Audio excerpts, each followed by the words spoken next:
Evet arkadaşlar, şimdi de geldik Haval, yine bir Çin markası olan Haval'ın kısa tanıtımına. Videoya başlamadan önce lütfen abone olmayı, like atmayı ve yorumda bulunmayı unutmayın lütfen. Sizlerden rica ediyorum. 100.000 aboneye ulaşmak için desteklerinize ihtiyacım var. Teşekkür ediyorum.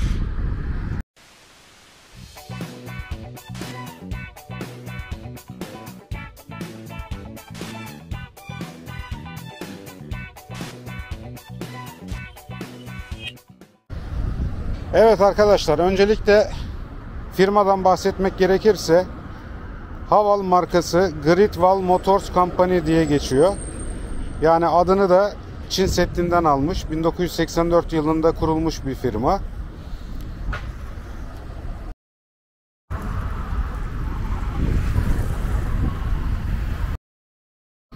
Evet arkadaşlar, Great Wall Motors 2010 verilerine göre Çin'in en büyük SUV üreticisi. Aynı zamanda yıllık 670.000 araç üretimi ile de Çin'in 7. büyük otomobil firması. Yani 2012 yılında sadece 96.500 adet araç ihracatı yapmış ve yıllık, tabi bu 2012 yılının verileri, 98,5 milyar yuan Çin parasıyla bir gelir elde etmiş. Şimdi kısaca aracı tanıtmak gerekirse Haval H6 bu test aracımız. Şuradan da göreceğiniz üzere Haval H6. Esasına bakarsanız Haval buradaki gördüğünüz V ile değil W esasında, ama kolaylık olması açısından isminde, yazılışta biraz farklılık yapmışlar ve Haval diye yazmışlar. Şimdi öncelikle bu aracın 3 farklı versiyonu var.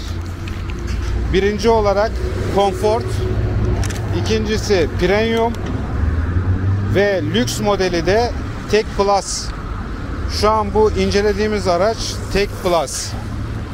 Bu araç 2000 motor, Euro 5 bir motora sahip. Yine Chery'de olduğu gibi motor muhabbetlerine hiç girmeyeceğim. Normalde, çünkü ispatı yapılmış, çeşitli ödüller almış motorlar Çin'de üretilen. Çin'in kötü bir imajı var. Önceden belli. Bu yana ciddi anlamda malzemenin kalitesizliği fiyatların ucuz olmasını sağlıyor diye bir izlenim var. Ama bu izlenimleri uzun yıllardır, özellikle teknolojide de ciddi atılımlar yaparak bu kanıyı yıktılar. Bu araç 4 çeker. Öncelikle ölçüleri ise uzunluğu 4653 mm, genişliği 1836 mm, yüksekliği ise 1730 mm. İki lastik arası da 2738 mm lastik aralığı var. Şimdi Chery'e kıyasla bu araçta öncelikle otomatik park adaptif var. Bu araca otomatik olarak kendisi park yapabiliyor. Bir taraftan da bazı arkadaşlarımız Haval markasını şuradan göreceğiniz üzere GVM diye adlandırılıyor. Esasına bakarsanız bu firmanın adı. Yani Great Wall Motors olarak değerlendirebilirsiniz. Şöyle dışarıdan baktığımız üzere, esasına bakarsanız son zamanlarda Çin firmaları ciddi atılımlar yaparak, özellikle de araçlara tüm teknolojik özellikleri koyarak ciddi, şu an diğer markaları ciddi anlamda zorluyor. Dediğim gibi bu araç en üst paket. Bu araçta tüm sürüş destek sistemleri, kaza önleme sistemleri tamamı bulunuyor. Lastik ölçülerine gelince şöyle baktığınız zaman zaten araç kendini gösteriyor lastikten. 225 55 19. Sportif bir hatlara sahip. Şöyle yakından baktığınız zaman araçla ön arka park sensörleri, dediğim gibi otomatik park sistemi desteği, adaptif cruise kontrol, kaza önleyici, tüm özellikler bu araçta var. Şuradan bagaja bakacak olursak öncelikle küçük ölçüde yedek lastik var. Bu bazılarının antikapı küçük ölçü yedek lastik olduğu zaman çok memnun kalmıyor. Ama diğer taraftan baktığınızda bagajın alt tarafında ekstra malzeme koyabilecek çok fazla alanlar bulunmakta. Ayrıca şuradan baktığınız zaman çakmaklık, 12 volt çakmaklık yeri. Bu özellikle buzdolabı için benim her zaman tercih ettiğim bir şey.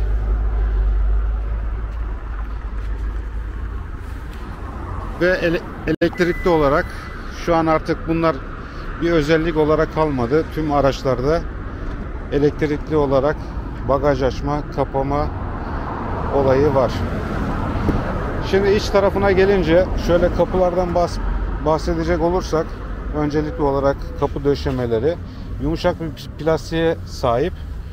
Bu üst taraf biraz sert gibi geldi bana.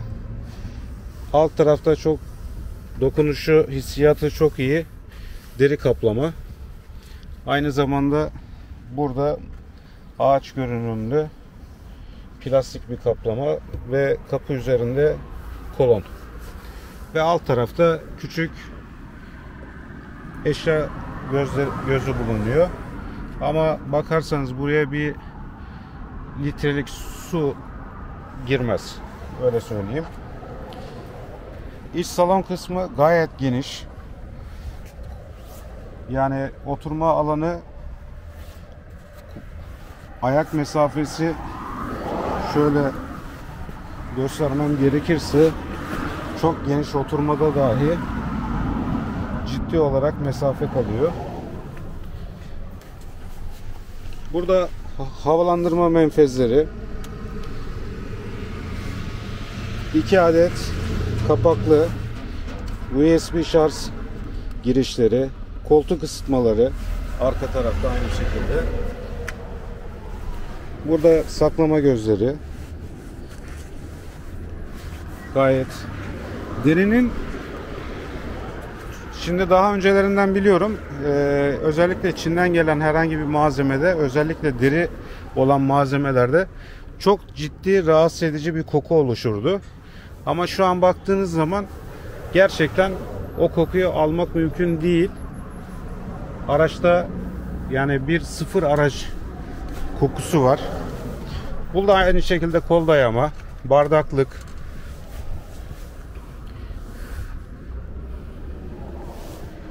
göreceğiniz üzere. Üst tarafta komple cam tavan, sunroof bulunuyor. Şöyle ön tarafa geçtiğimiz zaman aracın şöyle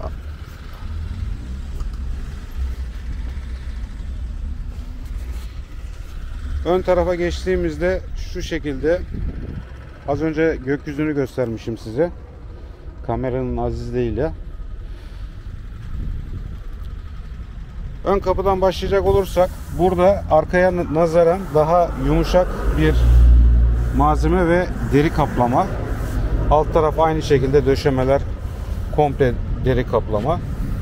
Buradan 4 cam otomatik, katlanır aynalar, kapı kilitleri, ayna kilidi, cam kilitleri bulunuyor. Şöyle devam edecek olursak buradan aynı şekilde ön gösterge panelinin aydınlık ayarları, bagaj açma kapama, yokuş destek sistemi. Şuradan göreceğiniz üzere bu olayı ben çok seviyorum. Çift pedal. Aynı şekilde kruz kontrolün kolları. Adaptif kruz kontrolü. Koltuk çok ciddi böyle spor hava katmış. Isıtmalı ve soğutmalı koltuk. Hem sırtta hem de oturma yerinde. Hissiyatı da çok kalitesini gösteriyor. Ve ayarlı. Buradan da göreceğiniz üzere elektrikli ayarlı koltuklar. Aynı zamanda sırt hava şişirme destek özelliği de var.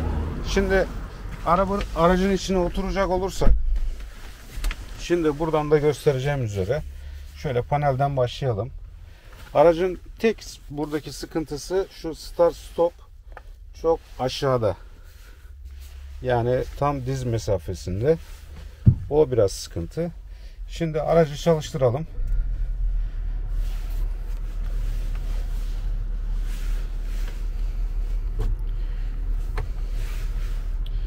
Evet, şöyle anlatmaya devam edersek, burada kablosuz şarj özelliği burada bulunuyor. Aynı zamanda hemen yan tarafta açılır kapanır kapağıyla birlikte bardaklıklar var. Ve aracın gördüğünüz üzere herhangi bir vites kolu yok. Burada joystick diyebileceğimiz bir joystick ile değiştirebiliyoruz. Ve üzerindeki düğmeye bastığımızda parka alınıyor. Elektrikli el freni, auto hold. Buradan kısa açma kapama klimayı, aynı şekilde ekranı açma kapama düğmesi öndeki. Çok büyük bir ekrana sahip, 12 inç. Çok da kullanışlı, güzel. Aynı şekilde dokunmatik, buradan tüm ayarları yapabilirsiniz. Hissiyatı da çok güzel. Yani çok hızlı çalışıyor, hiçbir takılma yok. Koltuk ayarlarını yapabiliyorsunuz. Bu şekilde ısıtma, soğutma tamamını ekran üzerinden de yapabiliyorsunuz. Aynı şekilde aracın ön tarafında o head-up özelliği var. Buradan cam üzerinden, şimdi tabi güneş olduğu için net görünmüyor. Onu da buradan ayarlayabiliyorsunuz tüm özelliklerini. Aracın sürüş özellikleri, yani aklınıza gelebilecek her şeyi ekran üzerinden, buradaki ekran üzerinden ayarlayabiliyorsunuz. Ayrıca buradan baktığımız zaman müzik, araçta tabi CarPlay, Android Play tamamı var. Hatta bir arkadaşımız dün yazmıştı. Kendisi Cherry Tico 8 almış. Ama araçta CarPlay var. Android Auto yok, olmadığını söyledi. Hatta seçenek olarak da ekranda hiçbir şekilde görünmediğini söyledi. Onu da anlamış değilim. Normalde yazılımsal olarak konulmamış mı? Yani yoksa açılması mı gerekiyor? Tam olarak bilemiyorum. Arkadaşın söylediği, araçta bulamadım ve Samsung marka telefonu bağlayamıyorum diye söylemişti yorumlarda. Onun da neden kaynaklandığını bilemiyorum, inanın ki. Bunda ama şimdi, hatta bunda da bakalım. Aynı şekilde. Evet, tüm şeyler var. CarPlay'i, Android Play'i tamamı var. Araç ayarlarını, müzik sistemini, tüm eğlence sistemi buradan görebiliyorsunuz. Şimdi diğer taraftan ön panele geldiğimizde, ön panelde biraz daha küçük bir ekran var. Artık araç ekranları tablet boyutlarında oldu, göstergeler. Hatta bir arkadaşımız yorumlarda şey yazmıştı, normal katranlı göstergeleri olan araç yok mu diye. Ben de biraz zor bulursun diye demiştim de Tabi var. O türleri de hala devam ediyor ama son çıkan araçlarda bunu bulmak biraz zor gibime geliyor. Şimdi devam edecek olursak, şuradan da sesli komut özelliği de bu araçta var. Şöyle hatta şeyi gösterecek olursam, sunroof'u şuradan hemen, ben de çoğu şeyini bilmiyorum. Buradan sizinle birlikte esasında deniyorum. Şu şekilde perde açılıyor. Buradan sunroof açılıyor aynı şekilde. Ama sunroof tek tuşla kapanmıyor. Parmağının sürekli orada olması gerekiyor. O da enteresan. Perde de mi öyle? Ya da bir ayarı mı var bilmiyorum. Perde de aynı şekilde. Parmağının sürekli. Bu enteresan. Bu çok hoş olmamış. Yani sürekli elinizin orada olması çok hoş değil. Şimdi gelelim yine göstergelere. Buradan tabii daha önce de şuradan göreceğiniz üzere bakın telefonlar bağlanmış. Daha önce aracı kullanan iPhone, Vivo, Galaxy A52 telefonlarına bağlamış burada. Şimdi direksiyon üzerinde tüm kontrolleri yapabiliyorsunuz. Göstergelerin aynı şekilde. Şuradan bakın şeyi de gördünüz. Hatta şöyle size yaklaştırayım. Android Auto, Apple CarPlay. Yani ikisi de var araçta. Araç şu an 751 kilometrede. Şuradan kurcalamaya devam edersek,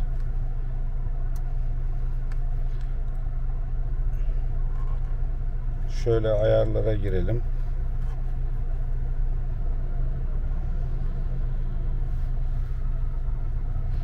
Artık öyle bir duruma geldi ki arkadaşlar, yani araç aldığımız zaman o kadar teknolojik özellik var ki, elektronik özellikler var ki artık yani bunları şey yaparken, kullanırken bunların bir de eğitimini almak zorunda kalacağız ciddi olarak. O da ayrı bir olay. Çünkü diğer şekilde, şimdi de siz de takdir edersiniz, araçlarda çok fazla elektronik olduğu için bazı şeyleri klasik araçlarda olduğu gibi araca bindiğiniz zaman direkt olarak aracın hangi düğmesi ne işe yarıyor direkt onun değerlendirebiliyordunuz. Şu an ise mümkün değil bu olay. Çünkü her araçta farklı özellikler, farklı kullanım özellikleri ve ciddi teknolojik detaylar var. Onları da bir anda kullanmak kolay değil tabi.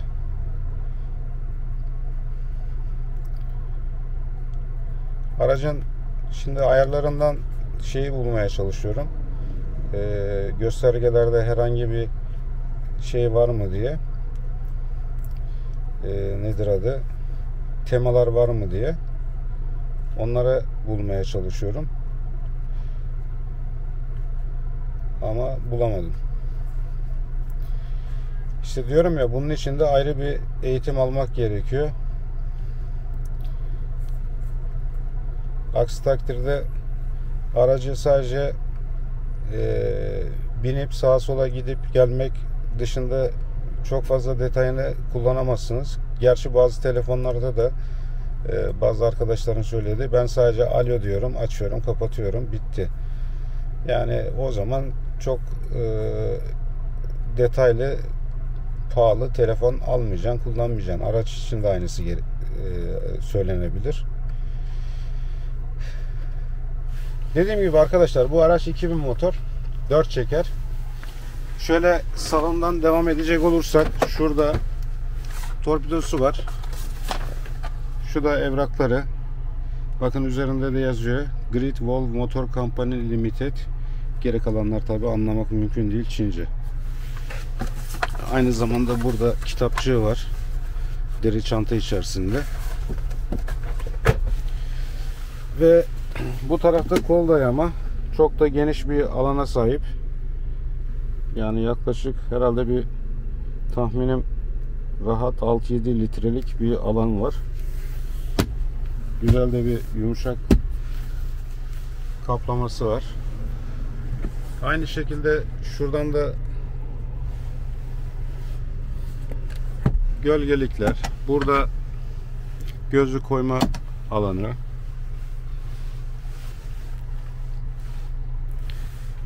Gayet, esasına bakarsanız araç üzerinde şöyle de bir bakarsanız araç çok sade. Yani herhangi bir kafa bulandıracak, kafa kurcalayacak hiçbir şey yok. Tamamı çünkü ekran üzerinde. Bütün kullanımlar ekran üzerinden yapıyorsunuz. Burada mesela 4 çekeri buradan ayarlayabiliyorsunuz. Koltuk ayarlarına yapabiliyorsunuz. Şeyin tüm özelliklerine, şurada da göreceğiniz üzere araçta bulunan tüm sürüş destek sistemlerini buradan açıp kapatabiliyorsunuz. Araç bu şekilde arkadaşlar. Çok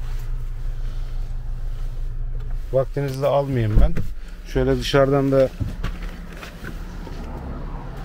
göstereceğim üzere, hatta size kumandasını da göstereyim. Şu şekilde kumandası. Bu birincisi ikaz, alarm, kapıları kilitleme, bagaj açma ve kapıları açma özellikleri bulunan bir kumanda. Şöyle buradan kontrolünü de yapacak olursak, araçta tabi şey var mı ona bakmak istiyorum. Bir dakika. Uzaktan çalıştırma özelliği bunda da var mı? Çinliler çünkü her araca koyuyorlar. Şöyle bir denemesini yapacağım. Genelde kilitleme tuşuna uzun bastığınızda araç çalışmaya başlıyor. Bunda da var mı böyle bir şey? Maalesef yok. Bunda yok. Bu Chery'e özel. Tabi yine Chery'nin reklamını yapıyoruz. Şuradan kumandadan sadece anladığım kadarıyla bagaj açma, o da mı yok? Varmış. Kumandadan bagaj açma var. Ve aynı şekilde tek tuşla kapama olayı var. Evet arkadaşlar, Haval'la ilgili anlatacaklarımız bu kadar. Sormak istediğiniz bir şey olursa lütfen yorumlara yazın. Her türlü bilgiyi vermeye hazırım. Ve arkasından bu dediğim gibi Haval H6, şöyle devam edersek hemen arkasında Haval Julion, enteresan bir ismi var. Bu da havalı bir araç. Bunu da daha sonraki bir zamanda çekebiliriz. Ve arkasından bu görüntüsü çok benim tuhafıma giden bir Haval'ın Dargo modeli. Tabi bu lüks model. Öyle basit bir model değil. Diğer taraftan size arkadaşlar son olarak bunun fiyatını da söylemiş olayım. Evet, bu incelediğimiz araç 4 çeker 2000 motor. Bu araç yani tek plus dedikleri full paket yaklaşık 34.000 dolar bu aracın fiyatı. Yani o da yaklaşık ne kadar yapıyor? Türk parasıyla 570-600 bin falan yapıyor herhalde. Gerçi Türk parasını takip etmek de bu ara zor, dolar kurundan dolayı. Sürekli fiyatlar değişiyor. Hatta bugün bir arkadaş Instagram'dan paylaşmıştı. Hyundai'in Tucson modelinin fiyatlarının değiştiği, yeniden zamlandığını söylemişti. Anladığım kadarıyla bu kur farklarından dolayı kaynaklanan bir durum. Evet arkadaşlar, videonun sonuna gelirken sizden ricam, lütfen abone olmayı, yorumda bulunmayı ve like atmayı lütfen rica ediyorum. Unutmayın. Kısa sürede desteklerinizle 1000 abone sayısını aştık. Bunu 10.000, 100.000'e ulaştırmak için her zaman desteğinizi rica ediyorum. Kendinize iyi bakın. Allah'a emanet olun. Kazakistan'dan herkese selamlar.